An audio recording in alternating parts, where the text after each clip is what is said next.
समूह साथ संगत जी, राधा स्वामी जी।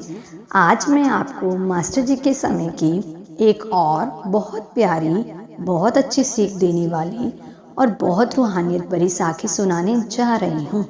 जैसे कि हम सबको पता है, मास्टर जी बाबा जी के तन मन से पक्के सेवादार थे। वह अपने जत्थे में आई संगत को साखियाँ सुनाया करते थे। मैं उन्हीं साखियों में से एक साखी आपके साथ साझा करने जा रही हूँ। एक आदमी नामक रामू काम की तलाश में था। वह काम मांगने के लिए एक सेठ के पास आया।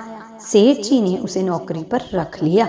रामू बहुत खुश हुआ। वह सेठ के यहाँ तन मन से नौकरी करता था। वह सेठ को अपना भगवान मानने लगा। वह सेठ पर बहुत विश्वास करता।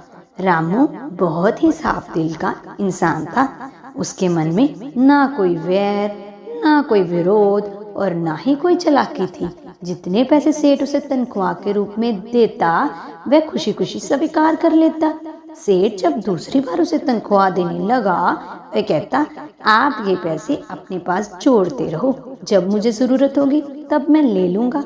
रामू के आने के कारण सेठ के काम में बहुत बढ़ोतरी हुई। सेठ ने एक दिन सोचा, क्यों ना मैं रामू को कुछ परसेंट का हिस्सेदार अपने काम में बना लूं।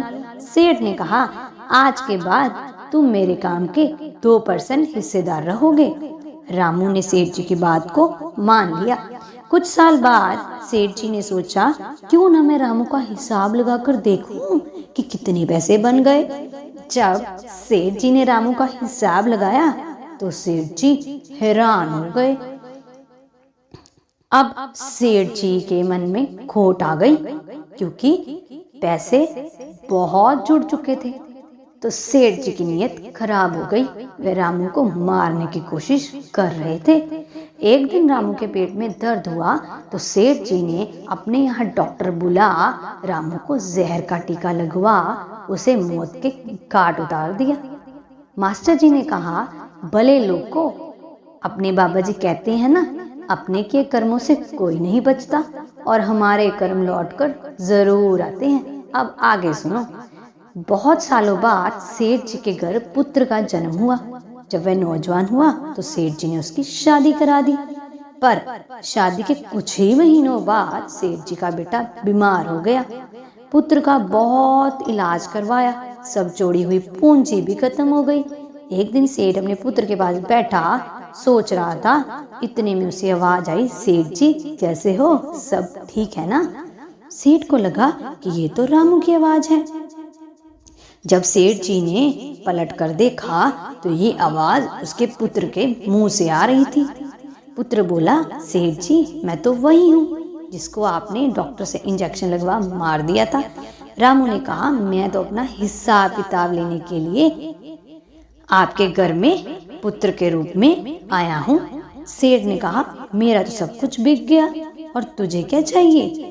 वह बोला, अभी तो ब्याज बाकी है सेठ जी। सेठ बोला, मैंने तो तेरे साथ बहुत बुरा किया, पर तेरी पत्नी ने तो शादी की बाद एक पल भी खुशी का नहीं देखा। तो इस पर रामू बोला, वे पत्नी के रूप में वही डॉक्टर है जिसने मुझे मारा था। अब कर्म फल तो सबको भोगना ही पड़ता है। संगत ने मास्टर जी से पूछा, रामू तो बहुत वफादार लड़का था, तो मास्टर जी उसके साथ बुरा क्यों हुआ? तो मास्टर जी ने कहा, क्योंकि रामू ने सेठ को भगवान का दर्जा दे दिया था। इसलिए अगर हम दुनियादारी रिश्तों को भगवान का दर्जा देंगे ना, तो आज नहीं तो कल धोखा तो मिलेगा ही भले लोग को। क्योंकि रिश्ते नाते उम्र भर हमारे साथ नहीं रहते। अगर साथ चाहिए तो अपने सतगुरु का हाथ थाम लो, वे कभी भी हमारा साथ नहीं छोड़ेंगे। इसलिए साथ संगत जी, अपना स्वार्थ और परमार्थ बनाना है तो अपने सतगुरु पर दृढ़ विश्वास रखिए। सभी साथ संगत जी को मेरी ओर से प्यार भरी राधा स्वामी जी।